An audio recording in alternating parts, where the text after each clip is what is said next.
Um filme que chegou quieto e agora já é considerado um dos maiores destaques de terror e ficção científica desse ano. Estrelado por Demi Moore e Margaret Qualley, A Substância aposta com tudo no horror corporal e no transhumanismo para falar sobre os terrores da indústria da beleza e a superficialidade que impera no show business. A obsessão por corpos sempre jovens e perfeitos que por vezes nos faz esquecer do mais importante, a substância. Boas-vindas a mais um vídeo do Central Pandora. Aqui é a Sora e hoje vamos falar sobre esse lançamento grotesco. Um filme que pega referência em diversas obras, indo do terror de A Mosca e Reanimator até o cinema de Kubrick e Billy Wilder, e aplica em uma das mais interessantes e perturbadoras leituras do horror corporal. Já avisando que eu vou alertar e também vai estar marcado aí no vídeo quando começam os spoilers. Então roda a vinheta porque hoje vamos explorar a história bizarra de uma estrela em busca da sua melhor versão.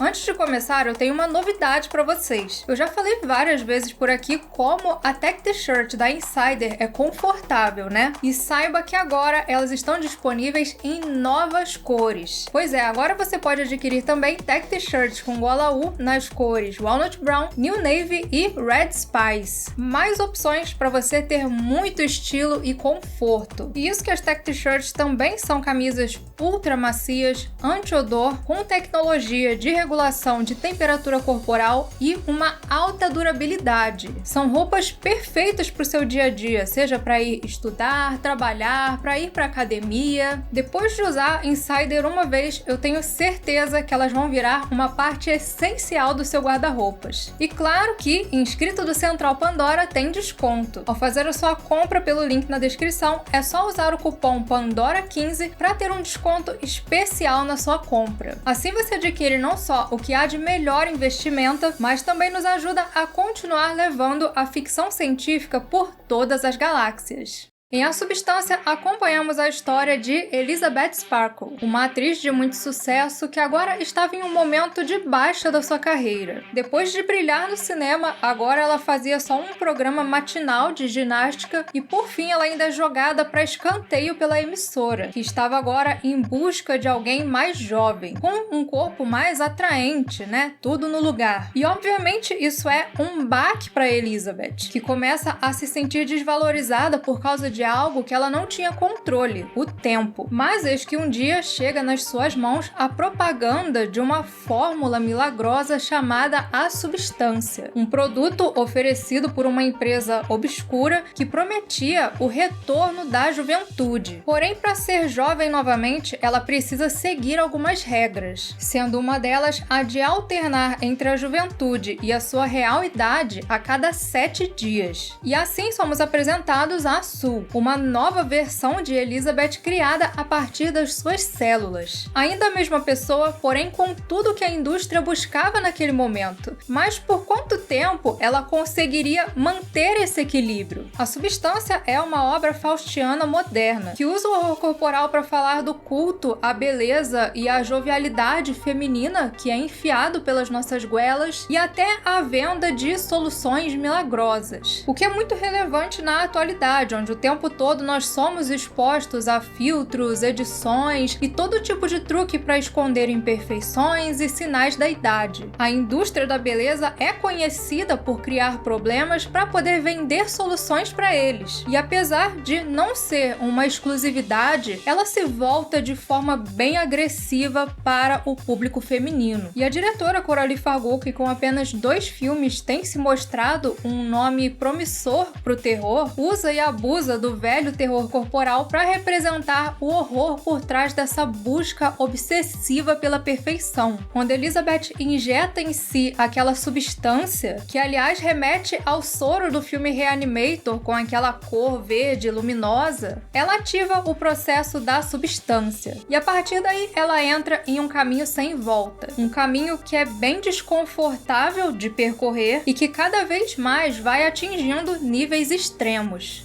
Nessa parte é bem visível a influência de Cronenberg, em especial A Mosca, que é um terror corporal que também fala da questão do envelhecimento. No caso dele, o terror diante das mudanças que o corpo vai apresentando ao longo do tempo. E a Substância não faz questão de se poupar ou ser sutil nessa parte. Ele é bastante agressivo do início ao fim, com um estilo que remete não só ao Cronenberg, mas também a obras do horror corporal japonês, como Tetsuo e Akira. E além da questão da beleza, o filme aborda também a questão da superficialidade no meio do entretenimento, com o personagem do Dennis Quaid sendo justamente uma personificação bem satírica dessa máquina sedenta por encontrar um novo apelo para a audiência. Uma indústria que não tem vergonha de descartar pessoas ou de apelar para o que há de mais nojento nesse meio. Pretty girls should always smile. E para representar o desconforto, o perturbador, a diretora coloca muitos closes bem próximos dos atores. No caso do Quaid, geralmente closes que evidenciam o quanto aquele é um sujeito repugnante, um cara fútil e sexista, uma figura repreensível que vê aquelas mulheres como máquinas de fazer dinheiro. Já uma decisão mais polêmica também nessa parte foi a ideia de subverter aquela velha representação das mulheres no audiovisual, que por vezes são colocadas de forma bem sexualizada. Afinal, é uma representação que vem de uma ótica majoritariamente masculina. Por isso é até chamado de male gaze. O negócio é que a Substância faz isso, e bastante. Em especial nas cenas da Margaret Qualley. Por boa parte do tempo, a câmera fica colada nela, em partes do seu corpo. Porém, isso não é feito de uma forma que tenta ser agradável ou atraente, e sim perturbadora. É como se a câmera fosse uma coisa invasiva, que só vê naquela pessoa aquilo, um corpo, uma boca, um bumbum, um par de seios. E tem uma coisa muito curiosa que é a posição da câmera em relação ao cameraman nas aulas de ginástica da Sul. Ele não segura a câmera na direção dos olhos, e sim do quadril, como se a câmera fosse uma coisa fálica, sexual. Aliás, a sensação de desconforto e desorientação é uma coisa constante nesse filme. Um dos principais cenários dele é um corredor longo que parece infinito, que lembra muito a representação do Hotel Overlook de Kubrick. Kubrick que, aliás, aparece nesse filme de várias formas, não só em referências visuais. E um outro ponto que tem gerado uma certa controvérsia em A Substância é o seu final. Eu não vou entrar em detalhes agora porque estamos na parte sem spoilers, mas no fim ele tem uma virada que pega muita gente de surpresa. Eu diria que é um final bem metafórico e sangrento, violento, explosivo. Eu particularmente achei incrível. Pra mim foi meio que um auge depois de tudo que o filme já vinha apresentando ao longo da narrativa. Mas algumas pessoas não gostaram tanto, disseram que não entenderam, então na parte com spoilers eu vou comentar um pouco mais sobre ele. Enfim, A Substância é definitivamente um dos filmes de terror e ficção científica mais interessantes desse ano, e eu acho que vale muito a pena você aproveitar essa semana para procurar por ele no cinema. Já tem um tempinho que ele saiu, infelizmente foi uma distribuição bem limitada, mas a boa notícia é que ele ganhou mais uma semana de exibição justamente por conta desse burburinho que ele tem gerado na internet. Então, se você é um apreciador de terror corporal, vá assistir A Substância no cinema. É uma experiência que eu digo para você que compensa bastante. Mas agora chegamos ao ponto em que se tornou inevitável falar deles, os spoilers. Então, se você ainda não assistiu o filme, pare o vídeo por aqui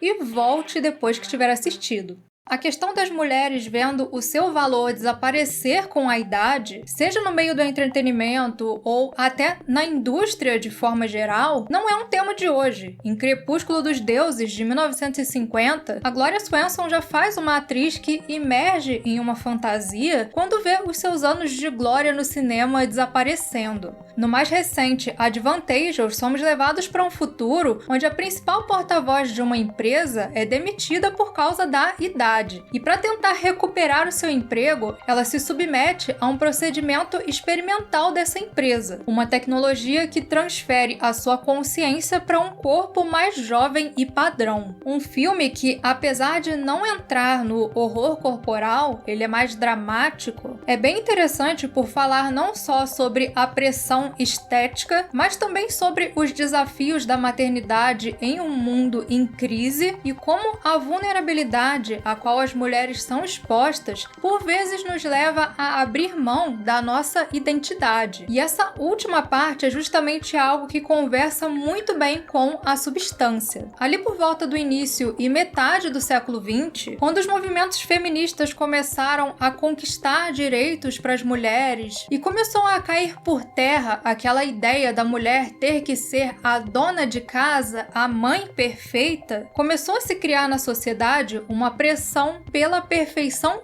física. Procedimentos caríssimos, dietas malucas, rotinas extremas, tudo isso como uma forma de aprisionar mulheres agora conquistando a sua independência na ideia de que sem aquilo que se define na mídia como beleza, elas são inferiores. E é isso que acontece com a Elizabeth no início do filme, quando ela passa por essa crise e começa a sentir que não era mais amada naquela idade, nem no âmbito profissional, nem social. Por conta de tudo que vinha acontecendo, ela passa a odiar a própria imagem. E é isso que leva ela a se submeter ao procedimento da substância. Porém, quando esse processo acontece, nós vemos que, na verdade, ela não se tornaria mais jovem. Na verdade, de dentro dela sai uma outra pessoa. Mesmo com os criadores da substância enfatizando que elas eram a mesma, Sue é inegavelmente outra pessoa. E eu acredito que isso seja uma alusão ao fato da Elizabeth se submeter a algo tão agressivo que ela se perde da sua identidade. Algo que também acontece lá no Advantageous e que também conversa com uma coisa real, que são os transtornos de autoimagem que por vezes aparecem depois de procedimentos estéticos, seja porque a pessoa não gostou do resultado ou porque ela passa a não se reconhecer na própria imagem por causa das alterações. E enquanto no início do filme elas mantêm essa unidade, você vê que uma até tem um certo cuidado ao lidar com o corpo da outra, depois Sue vai se tornando cada vez mais ambiciosa e vai passando a querer mais tempo. E assim cria-se entre as duas partes uma relação de rivalidade. Porém, como era de se imaginar, as duas sairiam perdendo com isso. À medida em que Sue vai mantendo a jovialidade, Elizabeth vai vendo o seu corpo se tornar algo bizarro. Não à toa que a transição ao longo do filme, quando as duas começam a entrar em conflito e quebrar as regras, vai ficando cada vez mais cabulosa. Na cena do café, quando a Elizabeth encontra aquele enfermeiro que também tinha feito o procedimento, que aliás foi quem botou ela nessa cilada toda, né? Ele fala pra ela sobre como aqueles 7 dias eram solitários, uma alusão justamente ao fato da velhice ser uma fase solitária, onde a pessoa por vezes se sente um fardo, seja por precisar de cuidados ou por outras questões trazidas pelo etarismo. É como ele diz, é cada dia mais difícil lembrar que você também merece existir. E nós vemos a Elizabeth justamente se entregando a isso. Nos seus 7 dias de Elizabeth, ela só fica enfurnada lá no escuro, vendo televisão e comendo besteira. Ela não se permitia mais viver se ela não podia ser a melhor, a mais bonita. Mas aí vem um impacto que faz ela pensar um pouco. Quando vê parte do seu corpo consumido pela juventude de Sue e ouve aquele relato do enfermeiro, a Elizabeth decide se dar uma pequena chance de viver, o que infelizmente não vai muito longe. Ela marca um encontro, mas quando vai se arrumar, ela olha para aquela mulher jovem no outdoor e inicialmente ela tenta se igualar. Ela vai lá na salinha escura que elas escondiam os corpos, olha para Sue e vê aquele batom brilhoso. Aí ela vai lá no espelho e pega um batom com brilho e passa também. Mas depois, quando ela vai sair de novo, ela vê aquele corpo com tudo em cima e ela volta mais uma vez pro banheiro e esconde o decote. Ela fica envergonhada diante daquele corpo mais jovem. E no fim ela fica tão perturbada que não consegue nem sair de casa. ela não se permite mais ser feliz. E pensa, né? Quantas vezes nós já não passamos por algo assim? Olhar no espelho e pensar, não, isso não tá bom. Se comparar com aquela pessoa mais jovem, mais bonita, mais bem-sucedida. Eu sei que é difícil, mas você se comparar com outra pessoa é uma das coisas mais cruéis que você pode fazer com você mesmo. Porque da outra pessoa você só vê o exterior, principalmente na internet, que é um exterior montado, escondido atrás de filtro, mas no fim você nunca sabe o que há na substância. Por trás daquela foto cheia de sorrisos pode ter muita tristeza. Por trás daquela perfeição pode existir muita insegurança. E a escolha da Demi Moore para esse papel de Elizabeth Sparkle foi perfeita. Isso porque a personagem está passando por algo que conversa muito com a carreira da própria atriz. Demi Moore no passado foi uma super estrela, né? E agora para Hollywood ela é só uma mulher velha. E tem um episódio curioso de uns 2 anos atrás que ela chegou a perder os 2 dentes da frente por causa de estresse. Não foi físico, o dente dela realmente se soltou, caiu. E uma coisa que eu acredito que foi até referenciada ali no filme, né? Quando a Sue começa a perder os dentes no final. E falando em final, eu vou comentar agora a parte mais polêmica. No fim de tudo, Elizabeth decide interromper o processo. Porém, em momento algum, ela tinha se questionado antes de começar se ela poderia interromper isso. E se ela interrompesse, se haveria algum tipo de efeito colateral. A grande promessa da substância era tornar a pessoa a melhor versão dela mesma. Uma versão mais bonita, perfeita. E essa versão, teoricamente, seria Sue. Mas no fim ela faz só a metade do processo de interrupção. Isso causa uma anomalia onde as duas passam a ficar acordadas ao mesmo tempo. Só que no fim, a Sue mata a Elizabeth para poder ficar no controle de tudo de vez. Acontece que sem aquele líquido estabilizador, sem a essência vinda da matriz, ela começa a realmente se desfazer. E aí é uma loucura total. Numa cena, a la Tetsu, o Homem de Ferro, ela sai correndo de volta para casa e ela injeta nela mesma o ativador, sendo que aquilo não era para ela usar, era uma coisa para a matriz. E aquilo deveria ter sido usado uma única vez e ela estava usando pela segunda. E assim, nesse desespero pela perfeição, por virar a coisa mais perfeita, Sue dá origem a uma terceira forma. Agora, a coisa grotesca que o filme chama de Elisa Sue. O monstro no final é uma união bizarra das duas, mas mesmo tendo virado essa coisa amorfa que exala sofrimento, ela se arruma, põe o vestido, põe os brincos e vai para sua apresentação de fim de ano. E aí, ao som da composição de